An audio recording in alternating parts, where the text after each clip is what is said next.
Hello friends. आज हम लोग यूपीएससी 2025 प्रीलिम्स के पॉलिटी के क्वेश्चंस को देखेंगे। So before attempting this questions, first of all mind में ये चीज़ हम लोग ज़रूर रखेंगे कि मान लीजिए कोई प्रीलिम्स का तैयारी नहीं किया हो, फिर भी वो क्वेश्चंस अटेम्प्ट कर सकता है, क्योंकि बहुत सारे क्वेश्चन ऑप्शन एलिमिनेशन से भी बन जाते हैं और बहुत सारे क्वेश्चन आपके आईक्यू को टेस्ट करते हैं, बजाय कि इसके आपका जीएस का जो पैटर्न है। तो अगर आप जीएस नहीं भी पढ़े हैं और आपको थोड़ा सा भी जानकारी है तो भी आप क्वेश्चन अटेम्प्ट कर सकते हैं इजीली। तो चलिए देखते हैं। तो हमारा फर्स्ट क्वेश्चन है क्वेश्चन नंबर 67। आप देखिएगा, हम लोग स्टेटमेंट रीड करेंगे। Consider the following statements. First statement है, on the dissolution of the house of the People the speaker shall not vacate his or office until immediately before the first meeting of the house of the People after dissolution. अब देखिए, statement बहुत लंबा है और कभी कभी क्या होता है, लंबा स्टेटमेंट एक साथ पूरे पढ़ करके समझ में नहीं आता है, तो बिट्स एंड पीसेस में लोग पढ़ते हैं तो उसका एसेंस एक तरह से क्लियर नहीं हो पाता है। तो first of all, prelims attempt करने से पहले आपको एक चीज़ ध्यान देना है कि आपका रीडिंग हैबिट अच्छा होना चाहिए। आप इकट्ठा कम से कम आप एक पैराग्राफ पढ़ पाएँ और उसको एक बार में समझ पाएँ। तो देखिए, कुछ कुछ वर्ड्स हैं, जैसे डिसोल्यूशन। डिसोल्यूशन मतलब होता है भंग करना। अब हाउस ऑफ पीपल जो कि लोअर हाउस है, लोकसभा है, वही भंग हो सकता है। राज्यसभा कंटिन्यूइंग हाउस होने के कारण भंग नहीं होता। लोअर हाउस के जो चेयरमैन होते हैं उनको स्पीकर बोलते हैं और स्पीकर प्रेसाइड्स द लोअर हाउस। अब देखिएगा, इसमें बात ये कह रहा है कि डिसोल्यूशन भंग होने के बाद, जो कि 5 साल के बाद जब सरकार बदलती है, जनरल इलेक्शन होता है, तो हाउस को भंग किया जाता है, लोअर हाउस को, जब तक कि नए हाउस ना बन पाए। तो उस समय स्पीकर जो हैं, जो प्रिसाइडिंग होते हैं, शैल not vacate his or office until immediately before the first meeting of the house of the People after the dissolution. कहने का अर्थ ये है कि ये बात सत्य है कि स्पीकर जो हैं, स्पीकर एक ऐसे व्यक्ति हैं जो मेंबर ऑफ पार्लियामेंट हो करके, सभी जो कि मेंबर ऑफ पार्लियामेंट होते हैं लोकसभा के, वो सभी एक तरह से समझिए रिजिग्नेशन हो जाता है उनका। जैसे ही डिसोल्यूशन होता है वो अपना पोस्ट लूज़ कर जाते हैं, एक्सेप्ट स्पीकर। स्पीकर ही एकमात्र ऐसे व्यक्ति हैं जो अपने 5 साल के टर्म को एक्सटेंड करते हैं। कब तक? जब तक नया हाउस गठन ना हो जाए। जनरल इलेक्शन होने के बाद नया हाउस गठन ना हो जाए तब तक स्पीकर बने रहते हैं। उसके बाद जा कर के प्रोटम स्पीकर का चुनाव होता है और वो फिर नए स्पीकर का चुनाव करते हैं। तो कहने का अर्थ है कि पहला जो स्टेटमेंट है वो सही है, क्योंकि speaker shall not vacate his house, वो अपना हाउस को वेकेट नहीं करते हैं। कब तक? जब तक नए हाउस का निर्माण ना हो जाए। तो पहला स्टेटमेंट सही हुआ। दूसरा स्टेटमेंट हम लोग देखते हैं। According to the provisions of the constitution of India, a member of the house of the people on being elected as speaker shall resign from his her political party immediately. अब देखिए, ये जो provision है जो आप देख रहे हैं, ये प्रोविज़न एज सच ब्रिटेन में लागू होता है कि वो जो स्पीकर होगा, जैसे ही वो इमीडिएटली एमपी से स्पीकर बनता है, तो ब्रिटेन में एक बात है कि ब्रिटेन में बायसनेस ना रखने के लिए, एक न्यूट्रलिटी मेंटेन करने के लिए कन्वेंशन ये है कि स्पीकर अपने पार्टी से इस्तीफ़ा दे देता है, मेंबर ऑफ हाउस से उस इस्तीफ़ा दे देता है। लेकिन भारत में कन्वेंशन नहीं है। भारत में आप पार्टी के मेंबर बने हुए रहते हुए भी आप कहीं ना कहीं स्पीकर का पोस्ट रख सकते हैं। तो कहने का अर्थ है कि ये जो प्रोविज़न है ये कहाँ रहता है? ये ब्रिटेन में रहता है। भारत में ये प्रोविज़न एज सच उसी तरह लागू नहीं किया गया है, इसलिए ये स्टेटमेंट गलत हुआ। अब देखिए, अगर हम सेकंड स्टेटमेंट में अपना फर्म डिसीजन लेते हैं कि ये बात सही है, हमको पता है, तो सेकंड स्टेटमेंट जहाँ जहाँ है वो स्टेटमेंट गलत हो जाएगा। जैसे 1 and 2 ओनली, तो 1 के साथ 2 है तो ये स्टेटमेंट गलत हो जाता है। अगर हम बात करें 2 and 3 ओनली, 2 गलत है तो 3 भी यहाँ गलत हो जाएगा। अगर हम बात करें 1 and 3 ओनली, तो चलिए इस पर आके देखते हैं। और लास्ट में है मेरा 1, 2 and 3, तो 1, 2 and 3 जो आप देख रहे हैं, इसमें फिर से 2 आ जा रहा है तो ये भी गलत हो जाता है। तो अल्टीमेटली मेरे पास जो आंसर बचता है वो क्या है? 1 and 2। तो इसका आंसर हो जाएगा सी, 1 and 3 only, sorry 1 and 3 only, मतलब केवल 1 और 3 ही सही है, बाकी जिसमें 2 आ रहे हैं वो गलत है या 2 गलत है। अब देखिए, ये एलिमिनेशन से इसलिए बना क्योंकि आप सेकंड में आप अपना जानकारी आपका पक्का था कि ब्रिटेन में जैसे स्पीकर होते हैं वो पार्टी से इस्तीफ़ा दे देते हैं न्यूट्रलिटी मेंटेन करने के लिए। यहाँ पे वो कन्वेंशन नहीं है। यहाँ पे पार्टी का मेंबर बने हुए रहते हुए आप स्पीकर का पद रख सकते हैं। उदाहरण के लिए ओम बिरला जो हैं वो एक तरह से स्पीकर हैं, स्पीकर रहने के बावजूद भी वो बीजेपी के मेंबर हैं, बीजेपी से मेंबर ऑफ पार्लियामेंट है। दूसरा क्वेश्चन देखते हैं, क्वेश्चन नंबर 68। 68 क्वेश्चन आप देखिए, प्रेसिडेंट के बारे में दिया गया है और एक जनरल स्टेटमेंट है सेकंड स्टेटमेंट में। अब देखिए, if any question arises as to whether a member of the house of the people has become subject to disqualification under the 10th schedule, 10वीं अनुसूची के अनुसार, जो कि एंटी डिफेक्शन लॉ है, आपको पता होगा, दल बदल कानून। तो अगर कोई मेंबर ऑफ हाउस, अगर एंटी डिफेक्शन लॉ दल बदल के अनुसार किसी को उसके पद से हटाया जाना हो, तो आखिरकार प्रेसिडेंट का डिसीजन फाइनल होता है। The president decision in accordance with the opinion of the council of union minister shall be final. तो कहीं ना कहीं आप समझिएगा, प्रेसिडेंट यहाँ पे कंटेंशन में प्रेसिडेंट ना होकर के यहाँ स्पीकर है। जब हम पढ़ते हैं तो एंटी डिफेक्शन लॉ, तो शेड्यूल 10 में स्पीकर को ये एक तरह से पूर्ण प्रभार दिया गया है कि वो डिसाइड करेंगे कि एंटी डिफेक्शन लॉ के अंतर्गत कौन सा मेंबर ऑफ पार्लियामेंट निष्कासित किया जाए। सेकंड स्टेटमेंट थोड़ा विचित्र है, सोचने वाला है। There is no mention of the word political party in the constitution of India. अब देखिए, बात यहाँ ये है कि ये आपसे बोल रहा है कि शब्द पॉलिटिकल पार्टी का कहीं जिक्र नहीं है भारत के संविधान में। अब ये क्वेश्चन थोड़ा टेढ़ा हो जाता है, क्योंकि जब तक आप भारत का संविधान पढ़ तो रहे हैं लेकिन बेयर एक्ट से नहीं पढ़ रहे हैं, सशब्द नहीं पढ़ रहे हैं, तब तक आपको ये नहीं समझ में आएगा कि पॉलिटिकल पार्टी शब्द उपयोग किया गया है कि नहीं। अब देखिए, ये क्वेश्चन का आंसर थोड़ा मुश्किल हो जाता है और ये डाउटफुल हो जाता है, क्योंकि आप हो सकता है कि दिमाग में आए भी ना भी आए, तो ये बिना पढ़े आप स्टेटमेंट का आंसर नहीं दे सकते हैं। एज सच इसका ये स्टेटमेंट जो है, आप समझिएगा कि मेंशन है, पॉलिटिकल पार्टी शब्द मेंशन है संविधान में। 52वां संविधान संशोधन 52nd कॉन्स्टिट्यूशनल अमेंडमेंट एक्ट 1985 के तहत आपको दिख जाएगा कि political party as such mention है। अब देखिए, इसका आंसर क्या हो जाता है तब? 68 का आंसर हो जाएगा डी, नाइदर 1 नॉर 2, दोनों ही एक तरह से गलत है। नेक्स्ट जो हम लोग देखने वाले हैं वो है क्वेश्चन नंबर 81।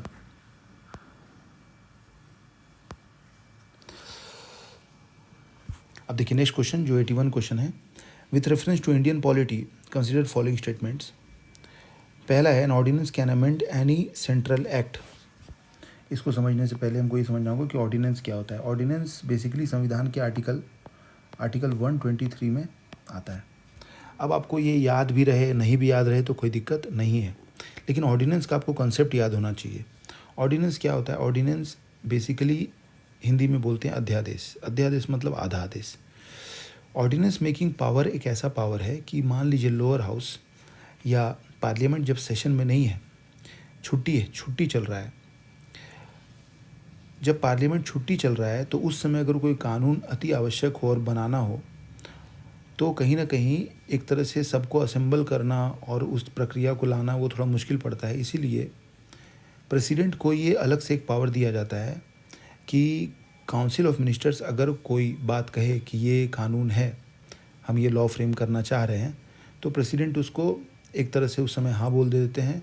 लेकिन शर्त यह है कि जब भी हाउस रीअसेंबल होगा तो उसको दोबारा सिमिलर वे में ड्यू प्रोसेस ऑफ लॉ के थ्रू पेश किया जाएगा और उसको पास करवाया जाएगा। अगर नहीं पास कराया गया तो वो बिल फिर डिफंक्ट हो जाता है और वो लैप्स कर जाता है। तो इसमें क्वेश्चन ये है कि an ordinance can amend any central act. अगर मान लीजिए बात किया जाए कि an ordinance can amend any central act. देखिए, ऑर्डिनेंस क्या है? ऑर्डिनेंस एक लॉ है, कानून है। कानून जब हम बनाते हैं तो एक तरह से कोई भी सेंट्रल कानून को हम निरस्त भी कर सकते हैं, उसका संशोधन भी कर सकते हैं। तो जिस तरह हम कानून बना के कर सकते हैं, उसी तरह ऑर्डिनेंस बना के कर सकते हैं। तो ये बात सही है, हम ऑर्डिनेंस बना करके, ऑर्डिनेंस ला करके किसी सेंट्रल एक्ट को अमेंड कर सकते हैं। सेकंड स्टेटमेंट है, an ordinance can abridge a fundamental right. अब समझिएगा ये वर्ड अब्रीज क्या होता है, क्योंकि कभी कभी आप समझते तो सब है, आप पॉलिटी पढ़े हैं, लेकिन आपको अब्रीज का जानकारी नहीं है।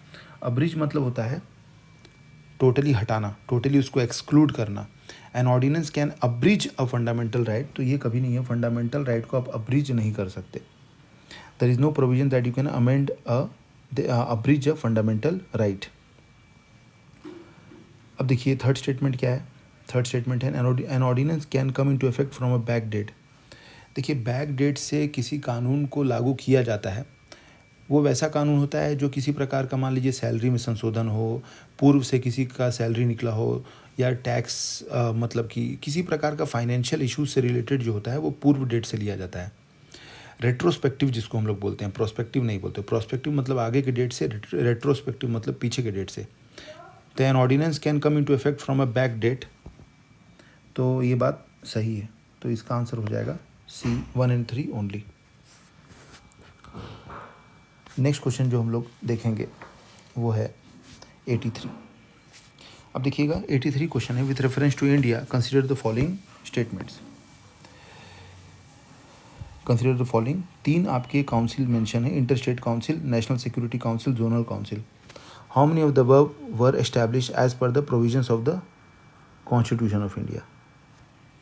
अब समझिए बात कि किसके लिए बात हो रहा है, with reference to India, Bharat के परिप्रेक्ष्य में इनमें से कौन सा सही है, इनमें से कौन सा फॉलो करता है। अब देखिए यहाँ पे एक वर्ड लिखा हुआ है, how many of the above were establish as per the provisions of the constitution of India.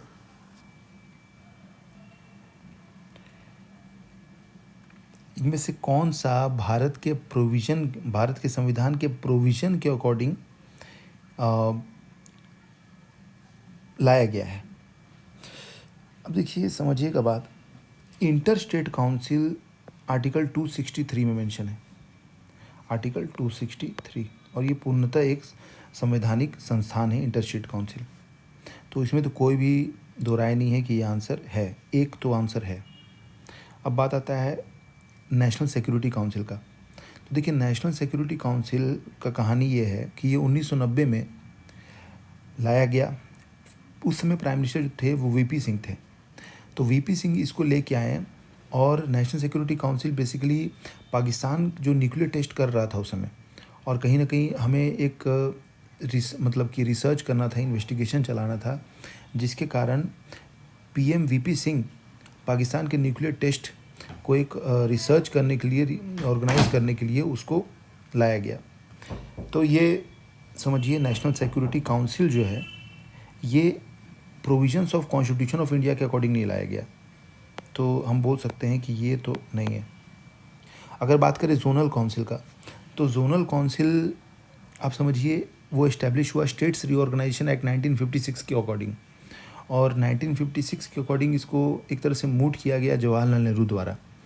और ये स्टैट्यूटरी काउंसिल है या एक्स्ट्रा कॉन्स्टिट्यूशनल एडवाइजरी बॉडी की तरह ये फ्रेम करता है। तो ये भी एक तरह से प्रावधान सही नहीं है, तो अल्टीमेटली ओनली 1 हो जाता है आंसर। थोड़ा मुश्किल होगा, लेकिन कहीं ना कहीं अगर हम थोड़ा सा मतलब चीज़ों को, स्टैटिक पार्ट को रिवीजन करें और अपना आईक्यू का यूज़ करें, तो ये कहीं ना कहीं आंसर ईजी हो जाता है। अच्छा देखिए, अगर हम लोग देखते हैं क्वेश्चन नंबर 84। देखिए 84 क्वेश्चन नंबर क्या बोल रहा है, the constitution of India explicitly mentions that in certain spheres the governor of a state acts in his her own discretion. देखिए पॉलिटी का अपना एक शब्दावली है, उस शब्दावली को समझना जरूरी है। इस शब्दावली में देखिए सबसे पहला वर्ड जो आ रहा है वो आ रहा है एक्सप्लिसिटली। ये एक्सप्लिसिटली जो वर्ड है ना, एक्सप्लिसिटली मतलब बहिर्मुख होकर के, मतलब पूरी तरीके से उसको लिख दिया गया है। अब किसका बात चल रहा है, गवर्नर का बात चल रहा है। एक वर्ड और है यहाँ डिस्क्रिशन। डिस्क्रिशन मतलब अपने मुताबिक, अगर हम करना चाहें तो अपने मुताबिक कर ले, मेरे पास पावर है करने का। तो लिखा हुआ था constitution of India explicitly mentions that in certain spheres, explicitly mentions that in certain spheres, कुछ क्षेत्रों में, the governor of state acts is her own discretion, मतलब गवर्नर कुछ क्षेत्रों में संविधान के अनुसार खुद में मतलब डिसीजन लेने का अधिकार रखते हैं, और ये संविधान में कहीं ना कहीं निहित है, संविधान में लिखा हुआ है। चलिए ये हमको समझ में नहीं आ रहा है क्योंकि डाउटफुल है कि संविधान में है कि नहीं। ये तो पता है कि गवर्नर के पास ये अधिकार होता है कि वो अपने डिस्क्रिशन से डिसीजन लेता है। कब, एक नॉर्मल सा सोचिए कि मान लीजिए जब हंग असेंबली होता है, हंग असेंबली मतलब कोई भी बहुमत साबित नहीं कर पाता, तो गवर्नर किसी को मौका देता है कि आप मौका लीजिए और आप मेरे को बहुमत साबित करके दिखाइए, 3 दिन का समय आपको देते हैं। अगर आप नहीं दिखा पाए तो सामने वाला फिर दिखाएगा। आप देखते हैं महाराष्ट्र वगैरह में, केरला वगैरह में बहुत सारे आप देखिएगा, जब सरकार भंग होती है, जब नो कॉन्फिडेंस मोशन पास हो जाता है, उसके बाद सब लोग बोलते हैं कि मेरे पास इतना सपोर्ट है, लेकिन सपोर्ट वो शो नहीं कर पाते हैं, बस बोलते हैं। तो उस समय गवर्नर कहीं ना कहीं ये एक तरह से उनको प्रोविज़न देते हैं कि आपको 2 दिन का मोहलत है, आप फ्लोर टेस्ट में आइए। तो गवर्नर किसको पहले देंगे ये वो गवर्नर का डिस्क्रिशन है, इस पे कोई हस्तक्षेप नहीं होता।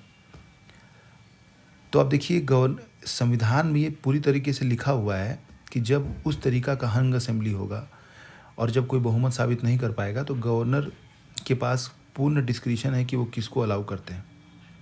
तो इसमें आप देखिएगा विच of the statement is correct. तो पहला तो करेक्ट है। दूसरा स्टेटमेंट है the president of India can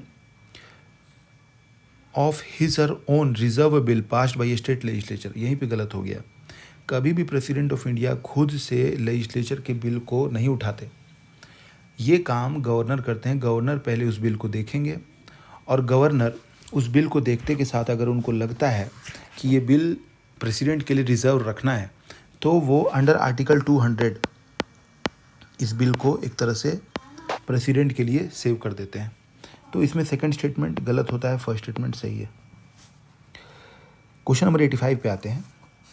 देखिए ये जो है ये याददाश्त का क्वेश्चन है। अगर आप फंडामेंटल राइट्स, ड्यूटीज़ और डायरेक्टिव प्रिंसिपल्स ये अगर तीनों चीज़ पढ़े होंगे और कहीं ना कहीं याददाश्त में आपका होगा तो ये आपसे बन जाएगा। सबसे पहला है separation of judiciary from the executive in the public services of the state. अब देखिए ये जो प्रोविज़न है ये आपको पता है कि आर्टिकल 50 में है, separation of judiciary from the executive in the public services of the state. Article 50 में है और ये कहीं ना कहीं स्टेट को ये डायरेक्शन दिया जाता है। ये डीपीएसपी में है। डीपीएसपी पार्ट 4 में आता है।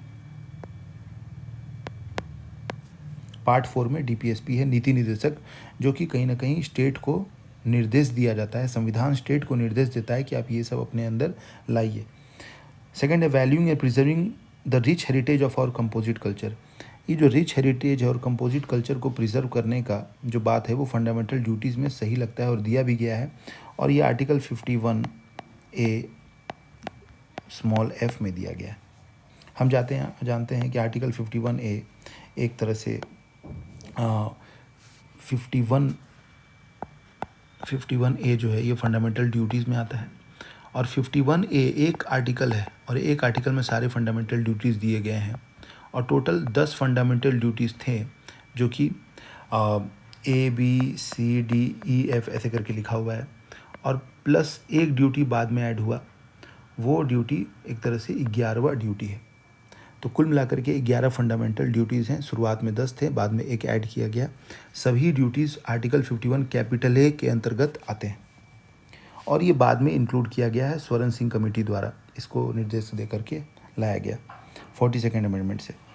अब देखिएगा थर्ड स्टेटमेंट है prohibition of employment of children below the age of 14 years.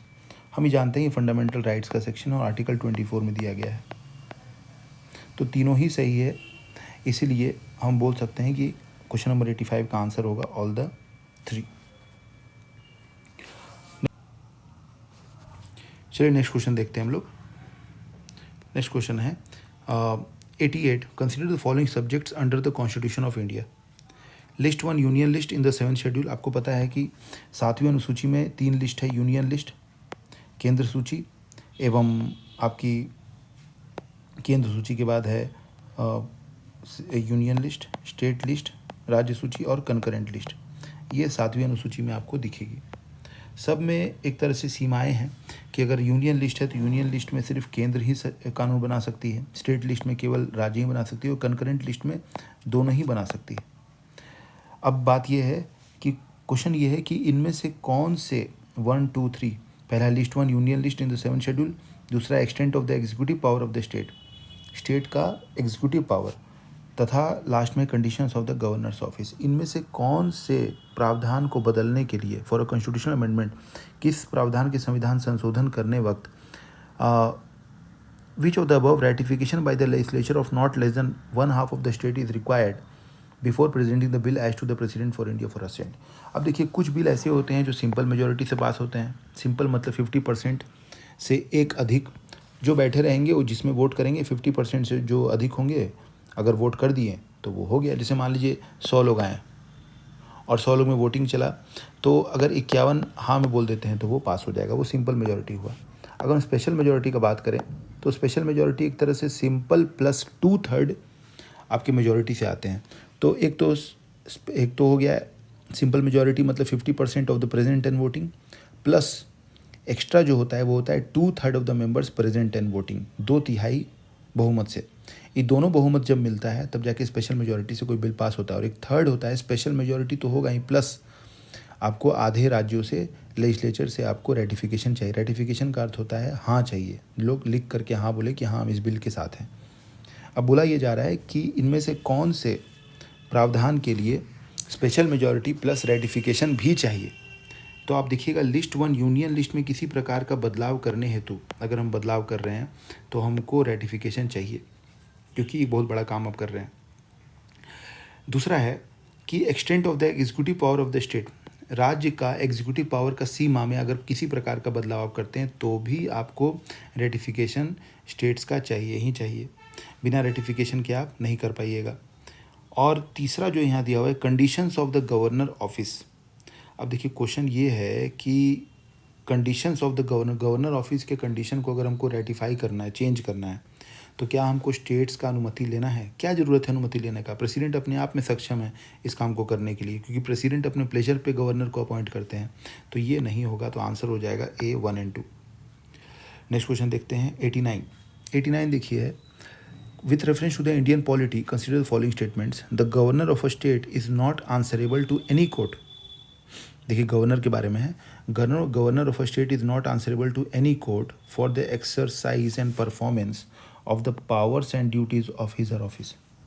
तो गवर्नर जब अपना सीमा में काम करते हैं तो वो किसी कोर्ट के आंसरेबल नहीं है। क्या ये कथन सही है गलत है? एकदम सही है। अगर गवर्नर हर काम के लिए अकाउंटेबल होंगे तो सिर्फ प्रेसिडेंट को अकाउंटेबल होंगे, वो किसी कोर्ट को अकाउंटेबल नहीं होते। दूसरा, no criminal proceeding shall be instituted or continued against the governor during his term of the office. ये हम लोग बार बार पढ़ते हैं कि गवर्नर कोई व्यक्ति बनता है तो उसके खिलाफ किसी प्रकार की क्रिमिनल प्रोसीडिंग्स नहीं चलाई जा सकती है। Third, members of a state legislature are not liable to any proceedings in any court in respect of anything said with in the house. ये बात सही है। अगर आप आउटसाइड द हाउस बोलिएगा तो थोड़ा दिक्कत है, लेकिन अगर आप हाउस के अंदर आप अपनी बात रख रहे हैं तो आपको ये प्रिविलेज दिया जाता है कि अगर आप थोड़ा तू तड़ाक भी कर देते हैं तो कोई दिक्कत नहीं है, आपको किसी प्रकार के कोर्ट से आपको अवमानना का नोटिस नहीं आएगा। लेकिन अगर यही काम आप बाहर करते हैं तो आपको प्रॉब्लम हो सकता है, या अगर आप हाउस के विदिन कुछ बोलते हैं ऊपर नीचे तो प्रिविलेज मोशन आपके खिलाफ दायर किया जा सकता है, और उसको हैंडल स्पीकर करेंगे कि स्पीकर आपको जुडिशरी की तरह स्पीकर उस समय आपको सज़ा दे सकते हैं, लेकिन किसी प्रकार का कोर्ट इसमें एंटर नहीं करता है। तो हम बोल सकते हैं member of state legislature are not liable, मतलब सही बात है। तो इसका आंसर 1 2 3 तीनों ही होगा। तो 89 का डी। नेक्स्ट क्वेश्चन हम लोग देखते हैं।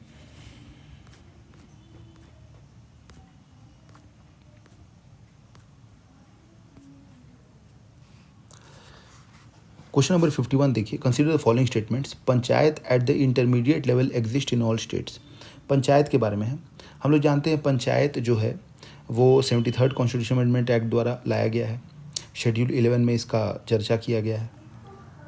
और पंचायत जो है वो 3 स्टेज में बनाया जाता है और ये एब्सोल्यूट मैंडेटरी है। पहला सबसे निचला स्तर है ग्राम पंचायत, सेकंड स्टेटमेंट है पंचायत समिति जो सेकंड तल है, और लास्ट है जिला परिषद। अब देखिएगा यहाँ पे क्या बोल रहा है, panchayat at the intermediate level exist in all state. आप ही सोचिए क्या सभी राज्यों में पंचायत समिति है? देखिए होना तो चाहिए लेकिन है नहीं, क्योंकि सभी राज्यों में उतना पॉपुलेशन नहीं है। अगर मान लीजिए किसी जगह पॉपुलेशन सपोर्ट नहीं कर रहा है उतना, तो उस जगह पंचायत समिति का गठन नहीं होता। तो इसीलिए हर राज्य में पंचायत समिति का गठन या पंचायत एट इंटरमीडिएट लेवल नहीं है। तो ये बोल क्या रहा है, panchayat at the intermediate level exist in all state. नहीं, ऐसा नहीं है, सब स्टेट्स में नहीं है। दूसरा है to be eligible to be a member of the panchayat at the intermediate level a person should attain the age of 30 years. Prelims में पहले भी क्वेश्चन आ चुका है और इसका आंसर 21 था कि इंटरमीडिएट लेवल के लिए मेंबर बनने के लिए आपको मात्र 21 साल का एज पूरा करना है। तो ये भी गलत है। Third, the CM of a state constitutes a commission to review the financial position of panchayat. कभी भी नहीं, सीएम करते ही नहीं है ये काम, गवर्नर करते हैं और फाइनेंस कमीशन करता है ये, तो ये भी गलत। तो कुल मिलाकर के हम ये बोल सकते हैं कि 51 में सभी गलत है। और पूछ क्या रहा है question, which of the statement given above are not correct. तो 1, 2 एंड 3 आर नॉट करेक्ट। अब देखिए नॉट करेक्ट अगर जो भूला कोई तो वो गया काम से, वो फिर कुछ और मार देगा। तो आशा करते हैं कि आपको क्वेश्चंस आसान लगे हों, और फर्दर अगर आपको इसमें किसी प्रकार का दिक्कत है तो आप नीचे कमेंट सेक्शन में आप पूछ सकते हैं। और फर्दर आपको कुछ जानकारी हो तो आप एक तरह से मेरे यहाँ क्लासेस भी ऑर्गेनाइज़ किए जाते हैं, तो आप एक फुल फ्लेज्ड क्लास भी कर सकते हैं पॉलिटी का, जिससे आपको आने वाले 2026 के प्री में दिक्कत नहीं होगी। Okay, thank you.